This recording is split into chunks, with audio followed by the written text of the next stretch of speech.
It's time for Quarantine Cabaret Cocktails with Robert Bannon and Lee Lessack.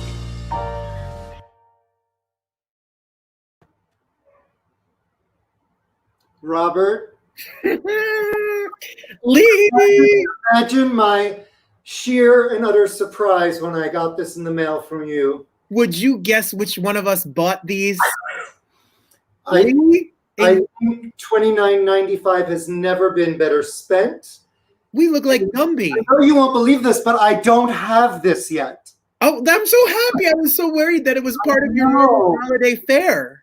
I know. My parents are going to be so proud. Lee, I'm a Christmas tree. You're like a Hanukkah bush. Lee's partner is a designer, an interior designer. I am sure he saw it and was like, that is what is missing in our customly designed home. No, he's going to kill me because you know what I did today? I did a little Christmas decorating on the mantle because I'm so excited that I scored this purchase this week. Are you ready for this? Yes. Yes, Lysol! Yes! That is the hot item on the gift. I've been trying to get Lysol since April. That is literally, you can't get it anywhere. Every day on Amazon I check, and I get up early too. So you know, Oprah's whole favorite things list is just bottles of Lysol. I got 24 cans. All right, I'm not going to be insulted, Lee, if you take off the. Well, it's very warm. I don't think that's what they all say. I'm just going to pop off and I'm going to. You know what though? I'm going to bring on our first guest, so then I can just pop off and pop back on. So we're changing up the order a little bit. We are celebrating an incredible virtual theatrical event called the New Works Virtual Theater Festival that started on December 5th. And for 20 nights in a row, every day, they are presenting for free online a virtual play reading of new plays, new works. And the actors that they've assembled, it's just incredible. And it's all to benefit the Actors Fund, which is such an important organization. And they do such incredible work, especially now during a global pandemic. We need them more than ever. And so this is an incredible thing. And one of the actors in the series is Marsha Mason, and she has another event. So she's going to come on first, and then we'll have everybody else come on later. And we're so thrilled that you're here. I'm bringing her on right now. Hi, Mark. Hey, What a thrill. I'm thrilled to be here. I'm thrilled to be here. Gosh. So tell us about your association with the festival and all that. Well, Kevin called me and told me about his idea of this virtual festival of new works, and the size of it, the magnificent size of it, was just extraordinary to me. And I personally, privately thought this will never happen. But I mean, I've got to give it to him. He did it. And if you could have seen the emails with the schedule of rehearsal, and I'm in one of the bigger plays. I mean, we had a cast of 6 or 8 people. Wow. And that is an extremely hard thing to do. And then boom, to do it live. Yeah. I mean, it was extraordinary, and we had a great play and a great playwright, and it was a thrilling experience. It really, really was. And Tanya Pinkins, who was in it, she was in Korea. I was in Connecticut. Jolie Fisher was in the city, I think, or no, she was in LA. So it was extraordinary. It was just extraordinary. And I was thrilled that we were giving these new works a chance to live. It'd be interesting to find out how the playwright feels about it. But we had an absolutely wonderful time. And this lovely playwright was really terrific. She was very helpful and wonderful. And we were just thrilled to be able to give the play some life. That's fantastic. Yeah. How have you been during this pandemic. was so weary of this pandemic. I am so weary of it. I mean, I can't really complain because I'm in Connecticut. I don't know how I would feel if I had to be sequestered or quarantined in a New York apartment, or a studio apartment like my friend Jack O'Brien. But I'm weary, but the election really helped give me some boost. And now I'm really looking positive, and forward to 2021. And God knows, especially because of the vaccine. So, Yes. Yeah. Well, I was speaking to my parents last week. It was my brother's birthday, and they were like, "Who's on the show this week?" And I was like, "Marsha Mason."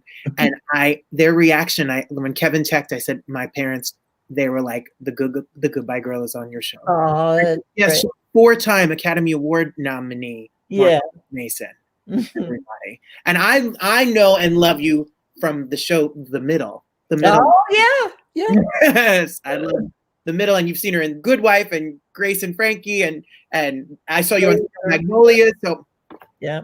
you're it's quite a real honor and pleasure to have you here. Oh, well, thank you so much for accommodating me, because that was just so lovely. So I'm glad I got to be here and help celebrate this wonderful festival. So one of our guests that's coming on tonight, because he produced this incredible lullaby album during the pandemic, is Aaron Lazar, who started with you on Broadway in Impressionism. That's right. And I know he wanted to say hello, but I don't see him backstage. So if he pops back on in the next, there he is. I didn't know the buttons. This is your life. This is your life, Aaron Lazar. Yeah, so I was just home with my parents for a month. I took the kids to see my parents, and my father was like, "You got to get your crap out of my storage unit. I'm done." So I said, "Okay." So we go over to the storage unit, and all of my Broadway career memorabilia, everything was there. And one of the first things that I found was cast pictures from Impressionism, Mason, and our cast poster signed, and some other little stuff that we had, opening night playbills with the stickers and the whole thing. And I just went down memory lane. It was so fun. So to find out that you were going to be on this, and that I might get to say hi. I know. I got so excited. I'm so glad to see you. And at first, when I saw Hanukkah Harry on your screen, I was like, "Yeah, he looks familiar, but I don't know any Hanukkah Harry." How do I finish that? That's really funny. I'm not a good. This is what are we on, Lee and Robert? This is not Zoom. This is StreamYard. StreamYard. Yeah. I put my thing in there, to say hello, but now it's stuck. So whatever. Hanukkah, whatever it is. We could change that for you. Okay. When you, Marsha, when you were part of this festival, just what does it mean? Both of you are actors. I mean, Aaron, you both have incredible careers. To be able to give voice to new work. So much of things that are out in the world are reboots and redone things, but to have the space for original playwrights, to have, I know that friends of mine that are writers, hearing actors like you read the words off the page are really what makes such a big difference.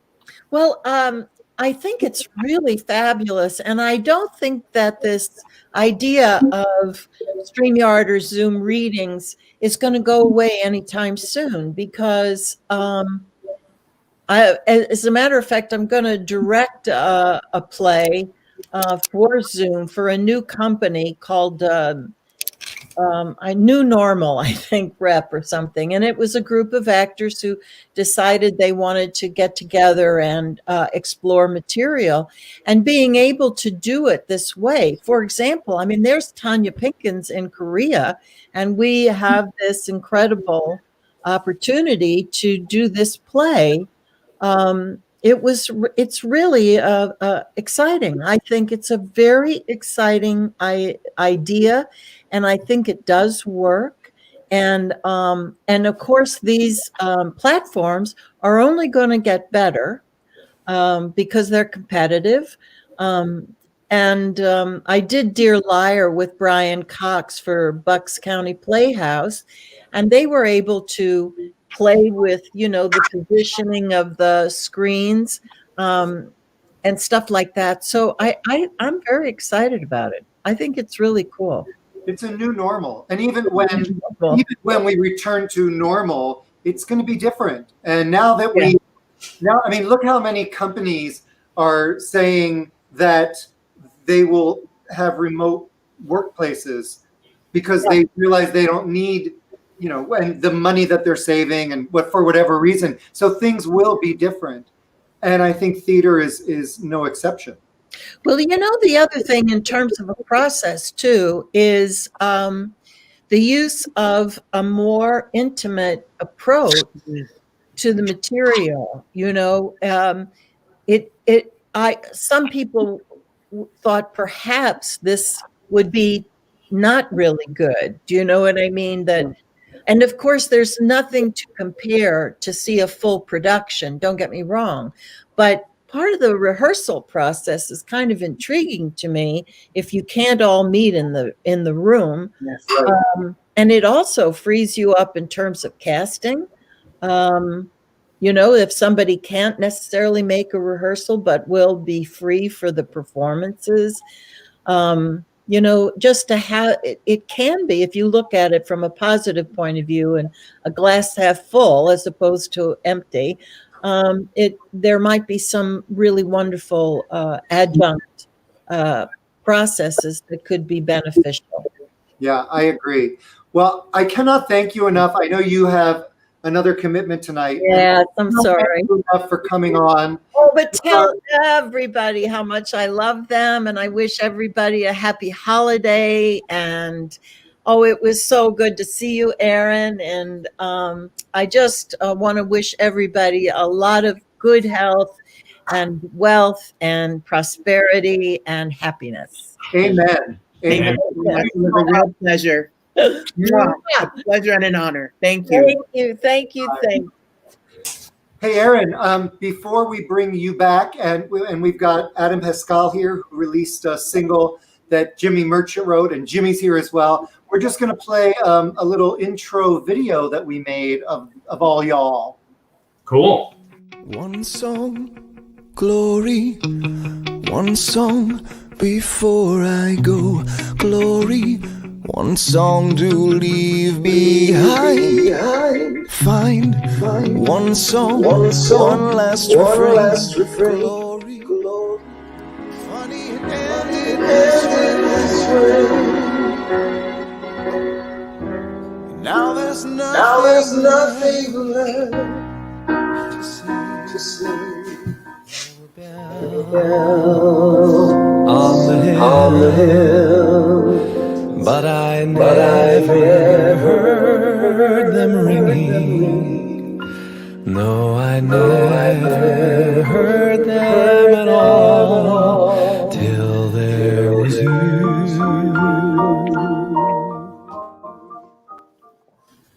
Hey! Hello, everybody. Hi, guys. Hey, Adam, how are you? I'm good, Lee. Nice to see you. Nice to see you, Robert, and gentlemen, Hey. Jimmy and Aaron. Hi. Let me just say, before we, Adam and Aaron were on one of our early shows together. I think they only come on together. I think that's the rule. And Aaron, we all watched you on Filthy Rich. We all watched you in your shows. Jimmy and me are people, and we'll talk about that. But I will never get over the fact that Adam Pascal is on our show. Never get over it, because as a kid who lived for rent, the fact that I just want to put that out there. It will never get old. I appreciate that. Thank you very much. That's very kind. So you're all here. Your projects are not connected. We just brought you on together because they're music releases. So Jimmy, you wrote this song. I met Jimmy because he's the sax player on Robert's forthcoming album. He runs all of my stuff. Like, he is my guy. That's not our business, frankly. But anyway, I'm producing Robert's album. We're getting it finished. So I met Jimmy, and then he called me one day and he said, I've written this song, and Adam recorded it, and I want to release it as a single, and would you handle that for me? And he sent me the song, and I didn't know he was a songwriter. I literally had just met him, and it's beautiful. It's just beautiful. And congratulations. It's doing really well for, I mean, I didn't know who you were. I would assume a lot of people don't know you yet, Jimmy. And I say yet because the song is really good. And how did you and Adam come together for this? Well, it's because of Robert again. I don't mean to cut you off, Jimmy. Jimmy said, "Who's got the best tenor voice? Who's a Broadway rock singer? Who's got the?" And I was like, "Adam. Adam is who's better than Adam?" And I said, "You're out of your mind. We're not going to be able to get in contact with them." And next thing I know, there you are in this room, Robert, when he sent the Facebook message, and Adam actually responded. Wow. Well, that's exciting. Adam, you did a great job. It's really, really nice. Thank you. Thank you, Adam. Thank you very much. It's a beautiful song, and I, as you can imagine, had plenty of time. So, so it was a pleasure to sing it.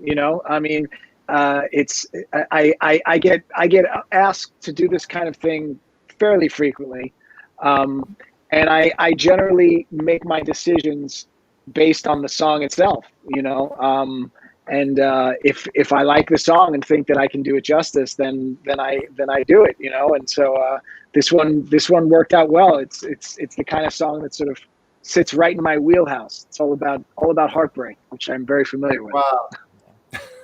Yes. Well, thank you very much.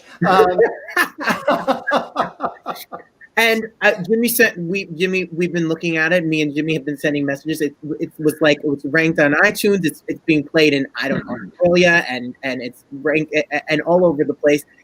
Me and Jimmy are both Jersey boys. His family's from Jersey. His mom and dad are from Jersey, and it beat Frank Sinatra on the vocal charts the other day. It did. It was right above Frank Sinatra.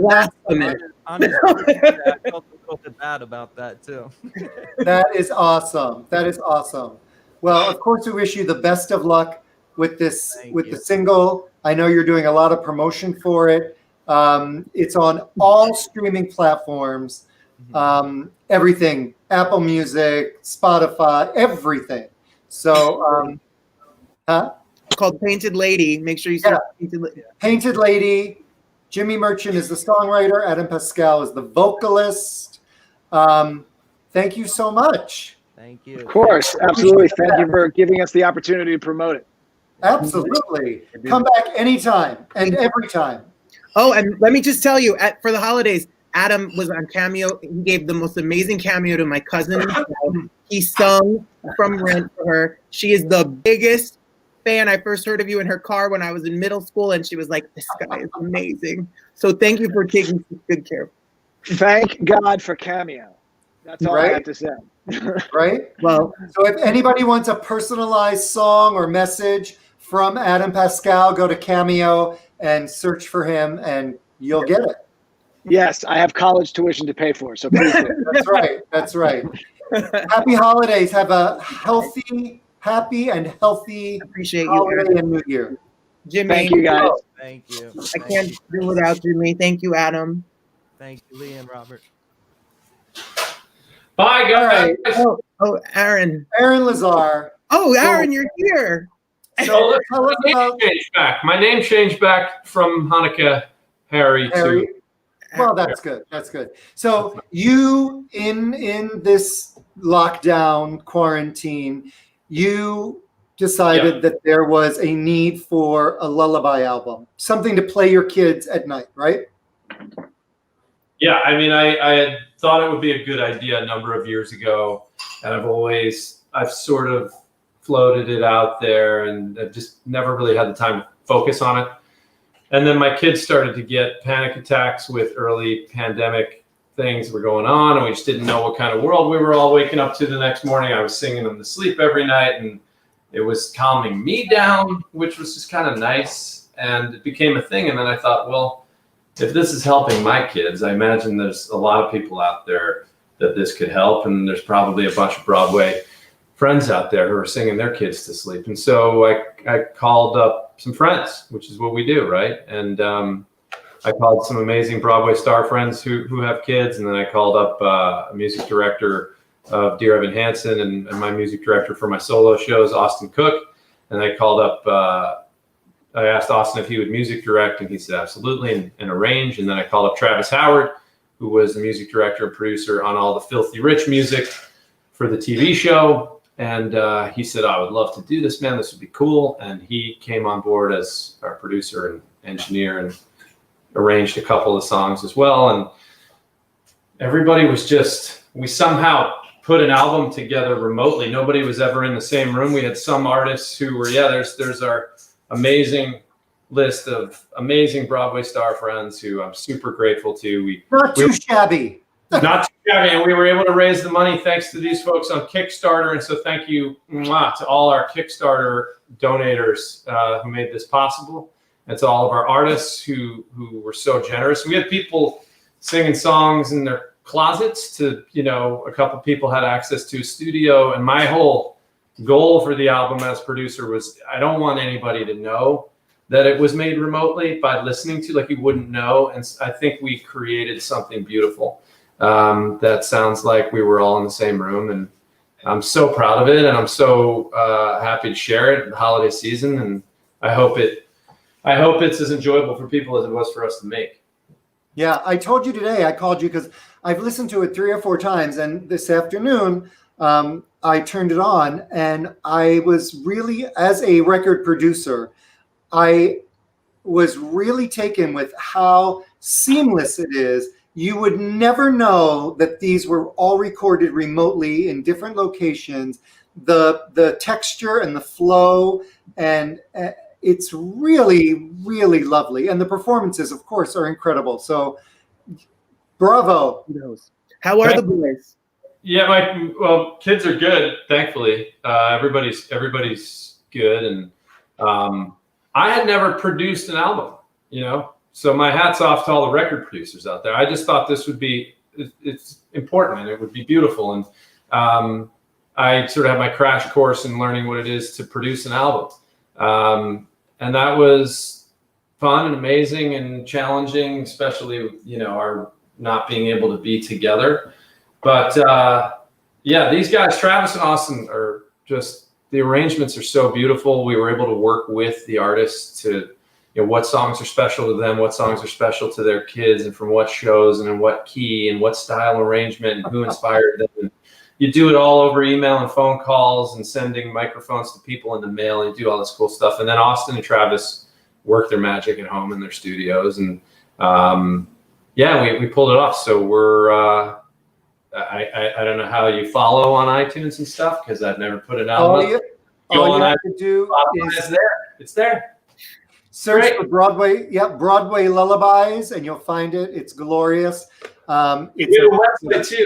That Broadway-Lullabies. If you go to BroadwayLullabies.com, you get these it's like a music box tinkling version of So Broadway-Lullabies.com. Broadway-Lullabies. The dash is important, but everything's there too if you want to learn more about the project. Perfect. Well, Aaron, I wish you the best of luck. Thanks, and guys. a happy and healthy and happy Hanukkah. And I hope Did you see the Smokey Robinson thing? Huh? You saw the Smokey Robinson thing on Twitter yesterday, right? No. Speaking of Cameo, I'll make it quick because I know you got a big show today. Smokey Robinson did a cameo for somebody for their mom, and they asked Smokey to wish her happy Hanukkah, and they spelled it C-A. And he said, "I just want to wish you happy Chanukah." What I don't know what Chanukah is, and you were like, "He's kidding, right? Is he kidding?" And I still think he's kidding, and people swear that he didn't know. I'm like, come on, how do you not know? Smokey, how do you not know? Smokey. I did read about that. Anyway, happy Chanukah. Happy Chanukah. Yeah. It's the last night, actually. Happy Hanukkah. So thanks for having me. I know. We're here. Thank you. I hope you have a great holiday. Send our love to the boys. I hope they get lots of PSA graded 10 sports cards for Hanukkah and the holidays. Yes, that's what they're into. That is what the kids are into. They told us. He told us then that's it. Oh my God, that's right. Yes. No, that usually they say they're into something, and 3 seconds later, it's like they don't care about it anymore. But the baseball cards thing has stuck. So thank you. Yes, let's hope Hanukkah Harry and Santa bring them some PS. There you go. All right, guys. All right, take care. Bye-bye. Bye. Thank you. How fun. How It's fun. so much fun. I know. So we have so much coming up. I just want to show a short little reel about this New Works Virtual Theater Festival, and then we're going to chat with the producers briefly, and then we're going to bring on the stars. And here you go. All right. Well, that was the wrong one. Let me scroll down. We're live. And this is us in our homes. Sorry. Here we go. That was just the logo. A Mighty Road to Heaven, a play in 5 acts by Andre Zucker, based on true events. News from the front. No, he's just an actor. Just an actor? What can I get you? I desire a drink, something imported from an exotic faraway land where men fear to tread. Sounds like an actor.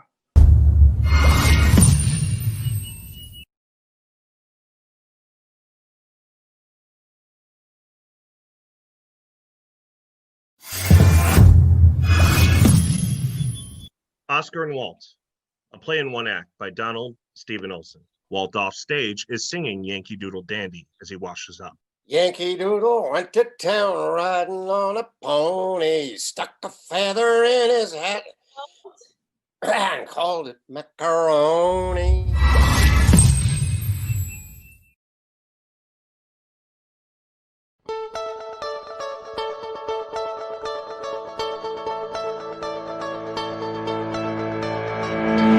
I thought the relationship with the brothers was very sweet, and how my character was really trying to protect his brother, who was obviously on the verge of, there's some mental illness there, and I thought it was very sweet how he kept trying to contain him. That's what I loved about it. I'm a fan of history. I always have been, largely because I think that no matter what the technology is, or no matter, where we are in points of history, the human condition never changes. So it's always interesting to me to look back at our own history and sort of see behaviors that sound like very familiar today.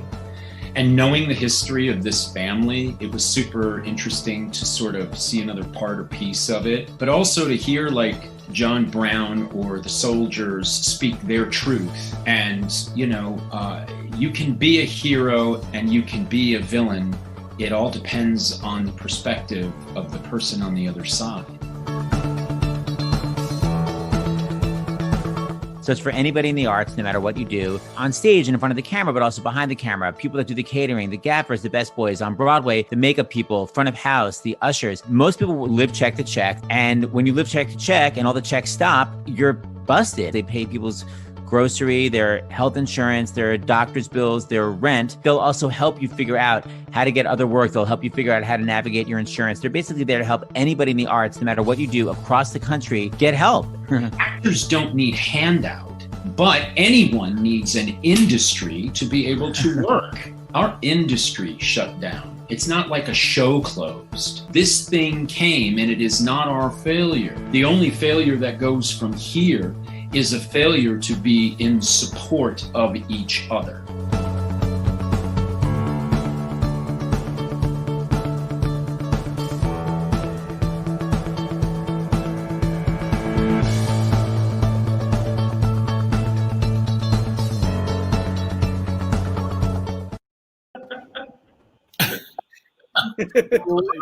Hey guys. Hey. What an undertaking. I just want to say before we get into the festival that, and I'm going to put it again where people can donate to the Actors Fund. But if it's confusing at all to anybody, we have a weekly virtual tip jar, and most of the time we give pay forward our tip jar. So anybody that does our tip jar, that's going to the Actors Fund under the Virtual Theater Festival banner. However, Thanks, that's guys. Awesome. Thank We you. really appreciate that. Thank you so much, guys. So, whose idea was this? It was mine and Jim's. So it all started. I was starting to do these online movie script readings called Zoom into Movies on Facebook, and I thought it would be a cool idea, to get actors together from all over and do that. And we started to bring in some of the Hollywood people, and they said they wanted to do new original works. So Jim helped co-found Zoom into Movies with me, and we talked it over, and he said, well, how about we do like a local, a new works festival? And I said, hey, you know what? Let's give it a shot. I'll create a little, image on Canva or something like that, post it on Facebook in various groups, and see if we get any response. And I did, and we got a ton of responses that we didn't even realize. And I was telling him, I was like, maybe this will be bigger than we think. And I talked to my buddy Bart here, who I've known forever, and we're great friends. And I said, well, what do you think of this idea? Is this something that you'd want to be involved in? Because I've known him from the actor and singer, part of his life. But, he has produced a couple things before. So I thought him lending a helping hand in what we're trying to do can really, bring things forward as a team. And the three of us kind of brainstormed how are we going to do this. And this festival blew up quicker than we could ever imagine. We had over 700 submissions to this festival. Wow. 700. Well, the exciting part too was reaching out to some of these higher level stars to see if they would be interested in joining us or contributing their time. And it was unbelievable. The feedback and the response that we got from them, and we knew there was something special going on, and it just kept evolving, just like any perfect project. And we have to thank Kevin Pollack for that, and also our casting director, Robin Karras. Yes. We worked hard. When I talked to Robin, she said that's more stars. She's been in the industry casting for a long time. She said this festival has had the most stars she's ever worked with in her career. Sending out over 200 offer emails and me messaging, some of these stars. And I'm so grateful that they even responded to me. And they're probably like, who the hell is this guy, who's running this festival, not knowing anything about it. And they took a chance on us. They actually thought he was Kevin Pollack from A Few Good Men. And that's why we're all here, guys. It was the real Kevin Pollack. Right. Whatever works. Whatever works. That's what I say. Whatever works. No. So, it really all stemmed from that. And so what Jim and I want to do is we have to give a platform for voices. We're in a pandemic. We need to figure out a way to bring these works to life. And me, Bart, Jim, and we all thought together, we went through these plays. We had a play committee with 10 or 12 people on it, reading through all these plays. We've read through tons and hundreds of plays to pick out 20. And then we decided last minute, let's do a Christmas play on Christmas. And we reached out to Ken Levine. I'll explain in a second. We reached out to Ken Levine, an Emmy winner who helped write Cheers and Frasier and whatnot. And he had this great comedy called On the Farce Day of Christmas. And we were like, let's do it as an added bonus, a special, just to give people holiday cheer. And George Wendt and Lynn Stewart, Miss Yvonne from Pee Wee's Playhouse, and Carrie Butler, Max Crum. We had a great cast for that. And we added it onto what we already have. And we're tonight, the fest is still broadcasting. We're on number 12 now of 20. And the format that we decided to do to make this different than anything else that we've done is have the actors at the top of the screen, and at the bottom of the screen, we have the script, the actual script, scrolling up so you can follow along in the script while they're acting it out. It's a really great component, I have to say. The few things that I've watched so far, it's really, really great. You don't realize how the visual of the written word connects you to what's going on. It's smart, and it really works. You're able to use your imagination as you're reading along and as you're exactly. And you can picture. Yeah, no, it's great. Right. And it does take a village, and even though Kevin and Jim created this amazing idea, there's so many other people that are working behind the scenes around the clock, still working around the clock.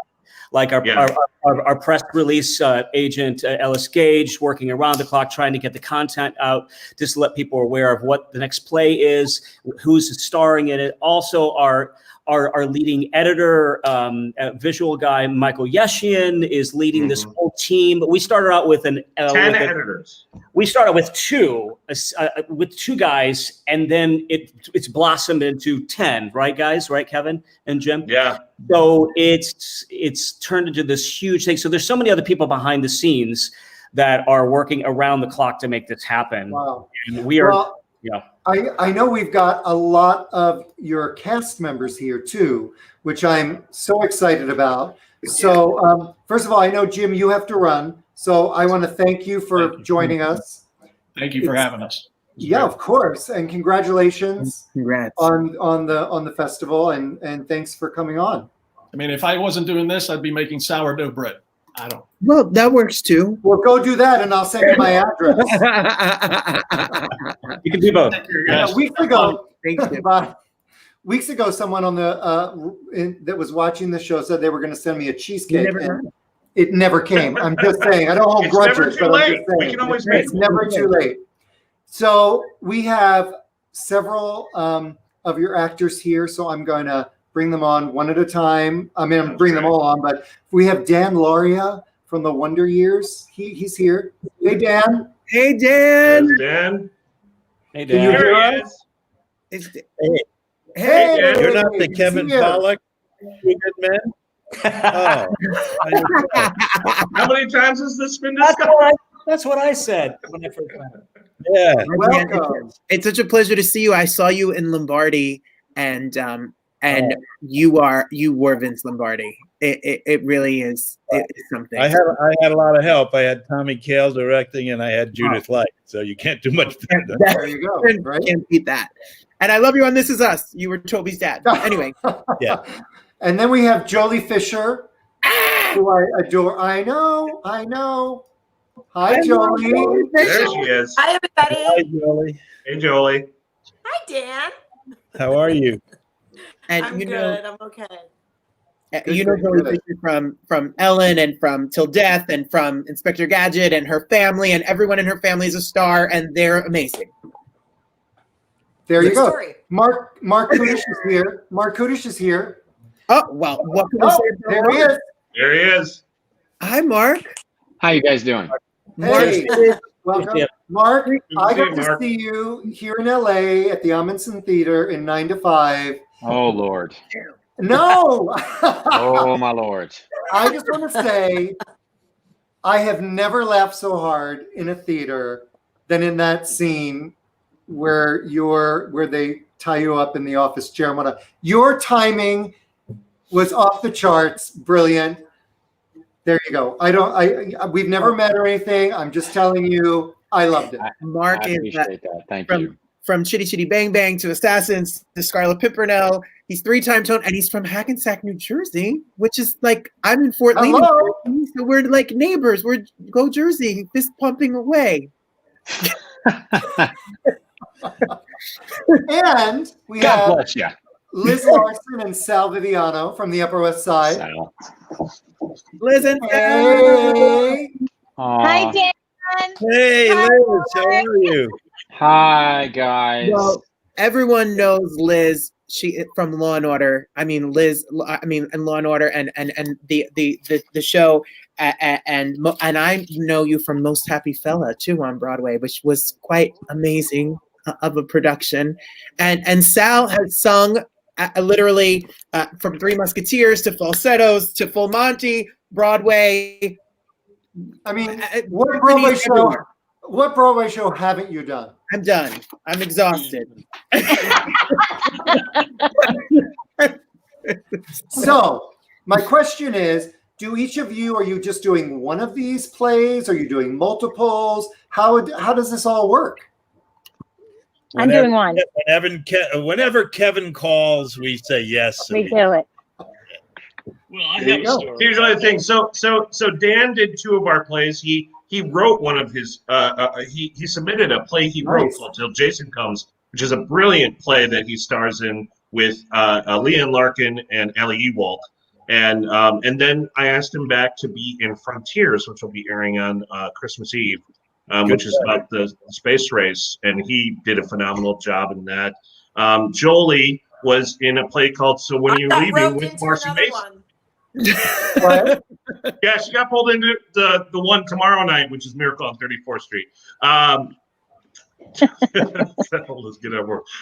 Mark did A Mighty Road to Heaven, which is another phenomenal play had Seth Rudetsky and Shuler Hensley and Richard Kine, who will be joining us later on. And Sal was in We the People, which is about the Constitutional Convention. And Sal and Liz was in Family Game Night with Richard, which is a great play as well. So they've all, been in diverse different plays. So I want to mention, Kevin, go ahead. I wanted to mention that initially Kevin and Bart and Jim asked me to do Dan's play when Till Jason Comes. And I said, "Oh my gosh, that's great! The role of Jason." So they sent me the play, and I read it. Oh my God, this is great! Page 79, no Jason. Page 80, no Jason. Page 98, no Jason. I said, "Wait a minute, did I misread the play? Is this an earlier draft?" And I said, "Is this Dan Lauria's joke to say give me a title character who never speaks or appears in the play?" No, he's just in the play, Bill. That's all. It's a great play, Dan. I loved reading it. But that proves the stupidity of trying to gather everybody Sal, and trying to get everybody. What's very important. And how many I plays think the you're most doing? important thing. I think the most important thing is how many great scripts are out there that never get a chance.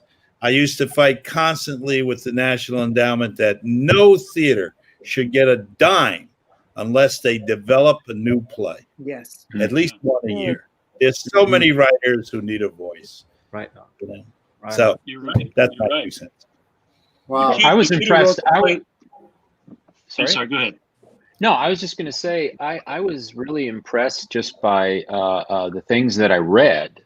Like when Kevin got in touch with me with another play, and then the play I did, I was just impressed at the quality of the writing, period. And then I read yet another play after that that I didn't do, but I was amazed at the quality of the writing that you guys were receiving. And like you said, Dan, there's this plethora of quality that's out there. And it was just great to see somebody taking the opportunity in this environment to, continue to explore. Because every one of those plays should be on the stage. Yeah. Agreed. Agreed. They at the very least deserve a rehearsed reading and to be presented. We used to read a play a week. For 10 years, we did it to get new writers literary agents. And matter of fact, Liz and I did a play we found called The Value of Names with the late, great Jack Klugman. And there's so many good writers out there that really need a voice. Yeah. That's what we tried to do. And that's what our aim was, is we're presenting these for an entire month. Anybody and everybody could see them, depending on who you share it with, who the playwright shares it with, and hopefully producers and investors and theaters will notice this. So when theater comes back around, a lot of these plays that all these people were in can be on the stage. That's what we're hoping for. I mean, the play's the thing, and we're all. That's why we're here. We all want good material. We all want beautiful plays that elevate the subject matter and ourselves. And what I love so much about it is that you got people that you could have never gotten in a room together to read these plays, and we didn't have rehearsal. It was a cold read, so we all showed up having read it ourselves, and it was like the first day of rehearsal was so exciting to hear how all these incredibly talented people that I would probably never get to be in a play with read this play. So I think it was Wonderful. I think it's amazing that you guys are giving a voice, number one, to these playwrights that we don't know. But what is it like, Jolie? I'll ask you. I mean, you've done every medium of acting. What was it like to, do a reading and physically disconnected from your cast? Like, what was that like? Timing. Yeah, that's the my Facebook memories came up. It was my closing night tonight a year ago in Key Largo at the Geffen, and it made me very misty about the experience. I got to play a role that Claire Trevor won an Oscar for, and it was some dark, deep, amazing work. And I'm sad for this year that we've all lost, and that this gave us a chance to like you said, Liz, to work with. Marsha was my Zoom mom, my play reading mom, and I adore her, and I forgot how much I really adored her. But it's an odd, like, now I have a little bit of a delay going on right now. I don't know if you all do, but I'll just keep talking. It is an odd thing for timing, but like you said, it was such a cold, fresh read that we all were like at the tip of our toes and on our game, like trying to match energy and trying to really listen. I think it really forced us to listen, which is, as we all know, a big part of what we do. Yeah. Yes. I had was so funny that you guys were coming on this week, because I had a conversation with a friend of mine from acting school who is a writer who busts his ass working on writing a play, and the editing and the time and setting the schedule. And the sad part is, so many plays get written and people work so hard on them, and they're a piece of them, and they get lost. There's nowhere to put them up, and no one can see them. So the fact that you guys were able to have names and talent, people that love text and love the written word and love to be able to have words come to life, is such a lifeline to writers, and gives such a life to these people who work so hard to have a point of view and express their story. Well, and a lot of things, when we were reading through the submissions, like We the People, for instance, it was written by a college kid. And it was originally a thesis. It was the first play he ever wrote. And I mean, Sal, you can explain that, being that his first ever play. I was just thinking that, Kevin. The kid is a junior in college. It's the same age as our younger son. And for him to write. And what has he done? He's eating us out of house and home. Jesus. To have a junior in college at age 20, to be able to have that kind of language, that kind of scope, to have these guys who signed the Constitution, who met this, that it's after the initial Continental Congress and the re-meeting of those guys, and to have these guys speak in the vernacular that they would have, and to have an understanding of that and the weight of that, and to dramatize it. He did an extraordinary job, and he had never heard the play read out loud before until he heard us read it on the live reading. It was, just saying that, I get goosebumps thinking of that kid sitting in his dorm room the night we recorded it. Right? I think he was still sitting in his dorm room, listening, and it was thrilling. And it's a great play. The kid has done a great job. Harrison Zyberg. You're going to hear a lot. And I'm going to throw this to Mark real quick. Originally, our original first pick we were going to do, and Mark, you can go about this because we've talked about it. But we were going to do a play called Something's Coming. We couldn't do it because of it's about the making of West Side Story, about Steve Sondheim, about Arthur Lorenz and Jared Robbins, and it got all the way to Steve. He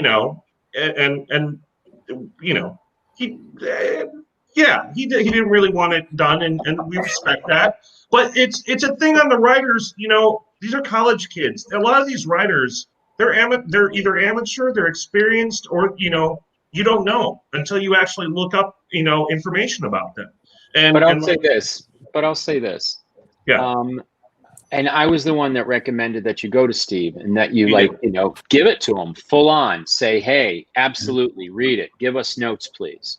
And the thing that I was impressed with the piece is it wasn't precious. That was what I really liked about it. It was a 5-character play. The 5 men that were trying to create this musical in a period of time in our country where there was a lot of prejudice. And these men were under that prejudice in a community trying to create art and trying to create a social voice, which doesn't seem very dissimilar to now.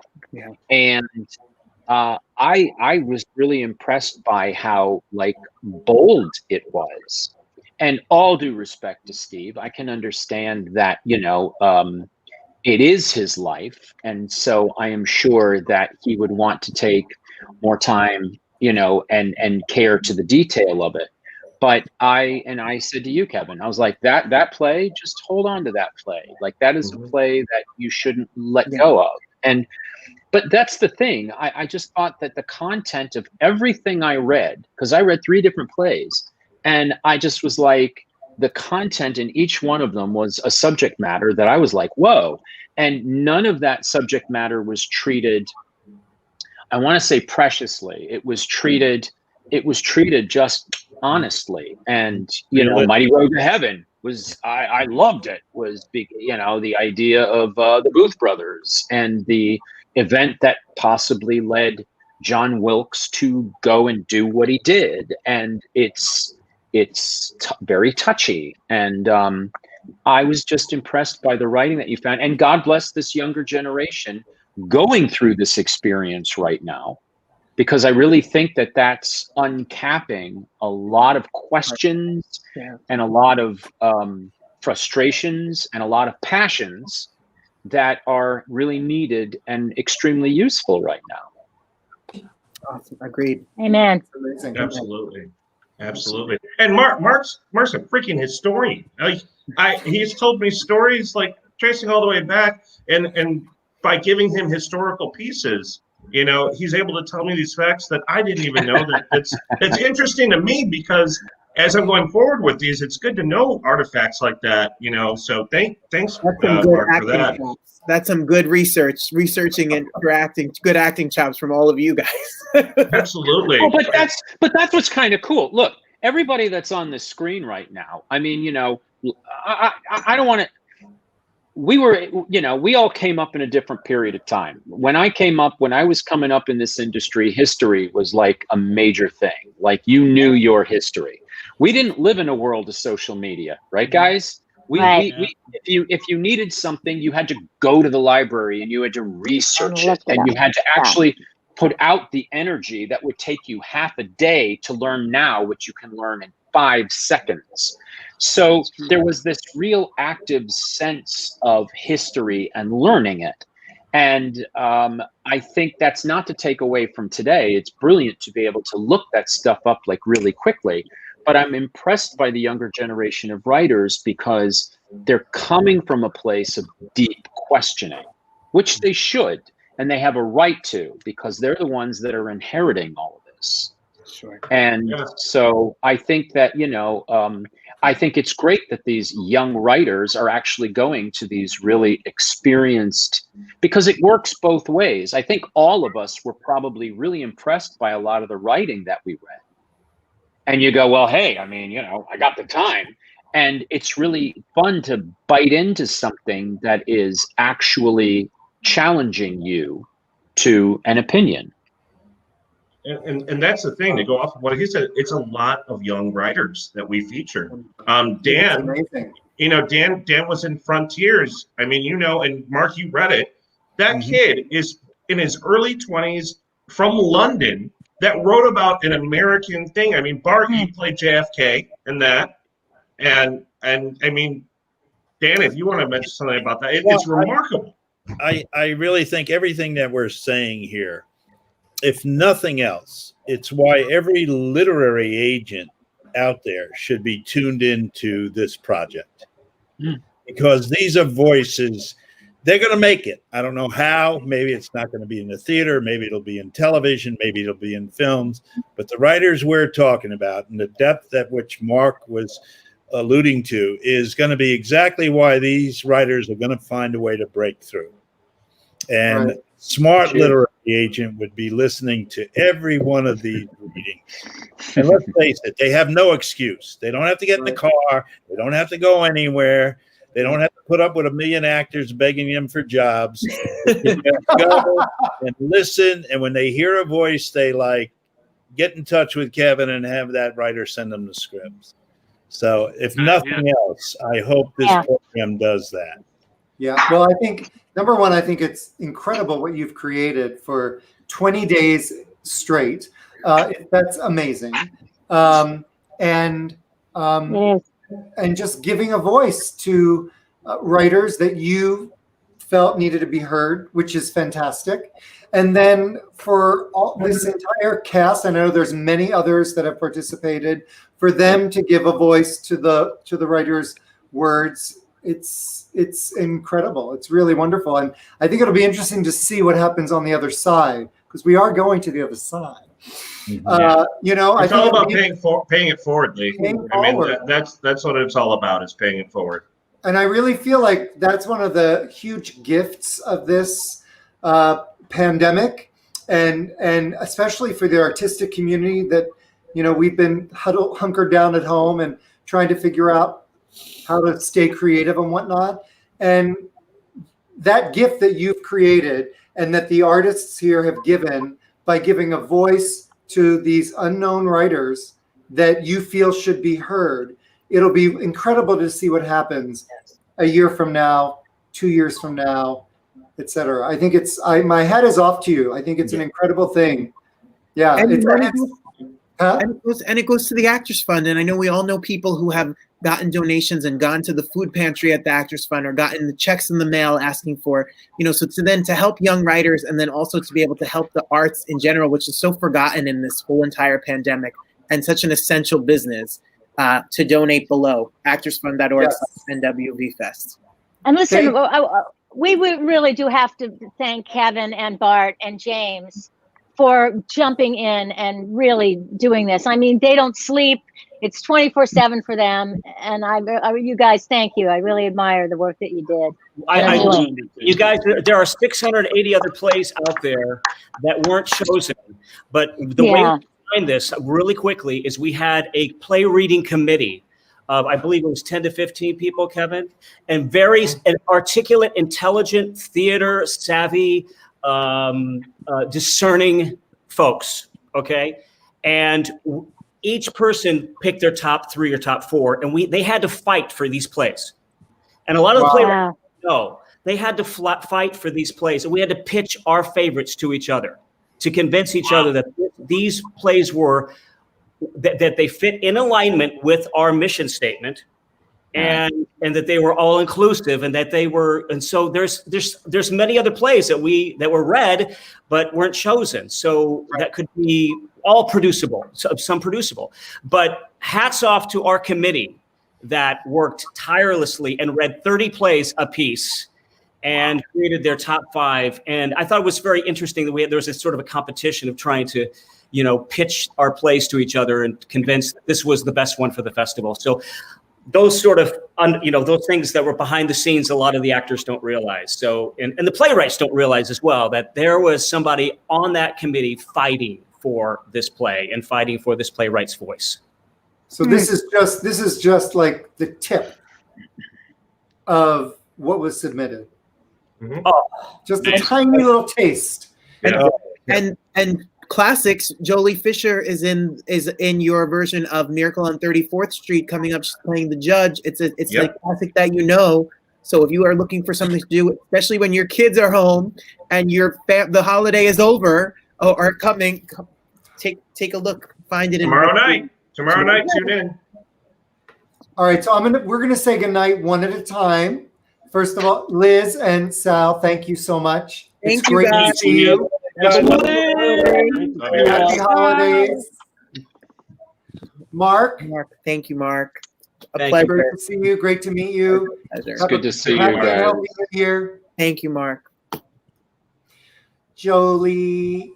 Oh, please send love to your mom.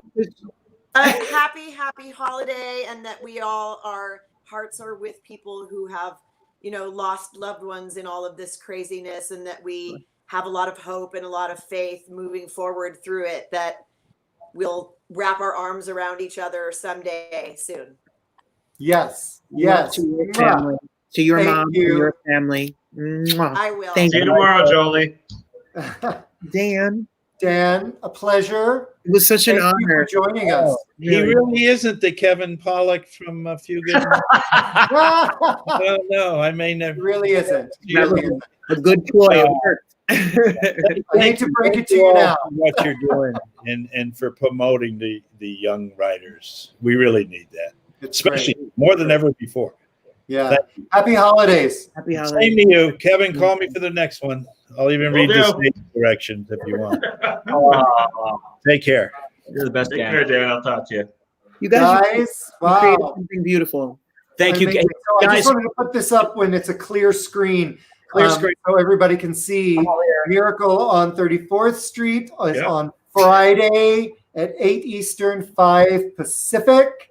In the Zooming the Movies open Facebook group, which Bart has participated with me in. And this is going to be an all-star benefit for the Actors Fund. So, to donate, use the same links that, you would donate to our festival. We're sponsoring it. So We love Adam Jacobs. Adam Jacobs is a buddy of ours in our show, so that's awesome that he's in it, and a whole bunch of big stars. That's tomorrow night. And guys, we want to thank our sponsors, Roadhouse Productions, and also Mia Maravis, who is of course, a Tony-nominated Broadway producer. And she's we want to a consultant in our Mamma Mia, and her birthday's on Christmas Day. Thank you, Roadhouse Productions. And I also want to thank Chaz Ebert, Roger Ebert's wife, and the Roger Ebert Foundation for helping fund the festival. Yes. And making it possible for us to even go up. If it weren't for her, she was a huge helping hand. We could not have done without her. And if you look on YouTube, Bart is quite the he's Broadway star and Trans-Siberian Orchestra star and star. So follow him. Go to his website. It's a beautiful website. And Kevin Pollack has an album that comes out tomorrow. So when you wake up tomorrow, listen to new music. Yep. So the other side. If you had told me sooner, I would have made an overlay, but you didn't. It's totally okay. It's called The Other Side. It'll be available all over online streaming platforms. You guys, this was a great show. And starting off with Adam, Pascal, and and Marsha was like, crazy. I'm a huge fan. I told you it'd be a fun show. Thank you for I'm reaching like out. looking out over here as well. So I love it. No, this has been a joy, and I love what you've created. And it's interesting to see what people are doing, in this lockdown. And this is just, proof that you can physically be locked down, but your creative spirit lives on. And this is huge what you've done. I mean, if you had told Robert and I 36 weeks ago that Marsha Mason, Jolie Fisher, Dan Lauria, Marc Kudisch, Liz and Sal would be on our show, we would have been like, yeah, okay, bye. We have, Lee, altogether, there's over 200 stars in this festival. 200. I mean, we have people amazing. From Kathleen Turner. It stars in a play close to Christmas Eve as well. So we have a bunch of huge names, and we're just grateful that they all said yes. And hopefully people will donate. Please donate if you can. Are you going to do another extension of this in the new year? There's lots of discussions going around about how we're going to go forward in the future after this. So far, it's great. People can tune into each night on our YouTube and Facebook page, New Works Virtual Festival, to watch each show, and there's a schedule on it. even after Christmas Day, on the cutoff, the last day, it's still going to remain up there. And we're still accepting donations. And we want you to, even after Christmas, please go to our site and please binge all of these plays like a Netflix giant movie, 20-hour movie. Maybe more than that. All right. Yeah. Well, thank you again for joining us. This has been an embarrassment of riches. Really, and we wish you the best holiday, happy and healthy. Stay safe and keep in touch with us. Yes, absolutely. Thanks again, guys. Thank you, guys. Thank you so much. Lee, we've had Robert. the hours fly by like the sands in an hourglass. Oh, remember those? That was fun. Yes, I do. That was fun. So big news. We thought this was our last episode. We were going to take 2 weeks off because next week is Christmas Eve and then it's New Year's Eve, and then we'd be back. But we just can't get enough of you. But good friends of ours who produce the series For the Record Live, which is an incredible series. In fact, one of their shows, I actually released the cast album on my record label. What they do is they take a film like they did Tarantino. So they take his films and they create a concert, a show, which is sort of a smorgasbord, a collage of his film music. Okay. And so for the last several years here in LA at the Wallace Theater in Beverly Hills, they've been doing Love Actually through the holidays, and they recreate the music from the movie. And yeah, and so now, obviously there's no theater going on, but it's going to start streaming on the 26th, the day after Christmas. And so they're going to come on next Thursday. It might not be a full hour. We'll see what happens, but they're going to stream the film, and then there's going to be an album release as well. So I'm very excited. Shane Shale, who is the creator and producer, along with Anderson Davis, and it's incredible. The team is incredible. I don't know who the guests are going to be at. They're still working it out. It was extremely last minute, but we're thrilled that they're going to be here.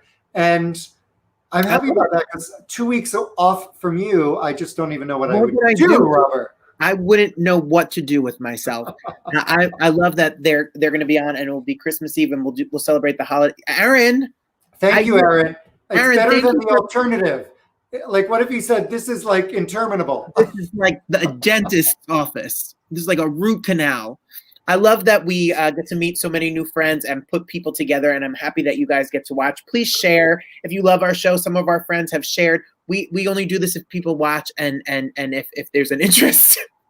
That's true. That's true. And again, we want you to donate to the Actors Fund for the New Works Virtual Festival. And if a lot of you know of our tip jar, if you tip us, all the donations today are going to go to, oh my God, wait a second.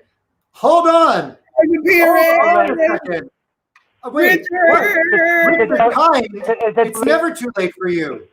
Richard Kind.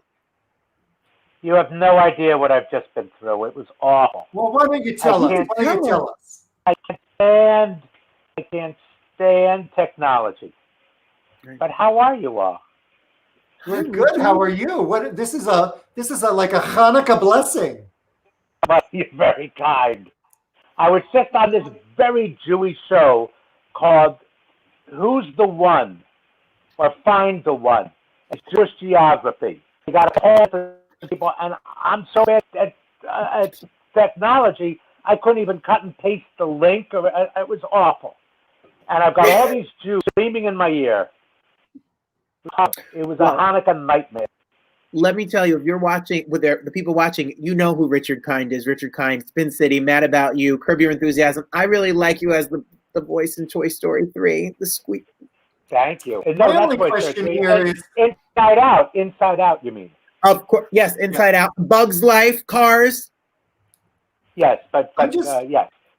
I'm just curious, Robert, why on our show, when I come on the show, you literally never mention one credit. That's because I don't have any, but go on. What are you known for? I get so excited. We're teasing. I get so excited. It's a pleasure to have you here. Can you just tell us your experience with this New Works virtual festival? I'll tell you, both plays that I did were quite great, beautifully written. But I have to tell you, the one about John Brown, could be produced today. Really? It is A Mighty Road to Heaven. special- Yeah. Mighty Road to Heaven is a special play. And in a way, it's a mystery because it has a real O. Henry twist that I don't want to give away. But the story is spectacular. And it leads up, it takes its time. It's just great. It takes you places you just didn't think you'd going. It's really special. Special. And actually, both plays have an evolution. The play about the family get there. What was it called? Family Game Night. That I thought we were doing a knockabout comedy. No, but the other play, All Roads Lead to Heaven or whatever, sort of known the genre. And the worst thing is, it should be produced, and there's not a role in it for me.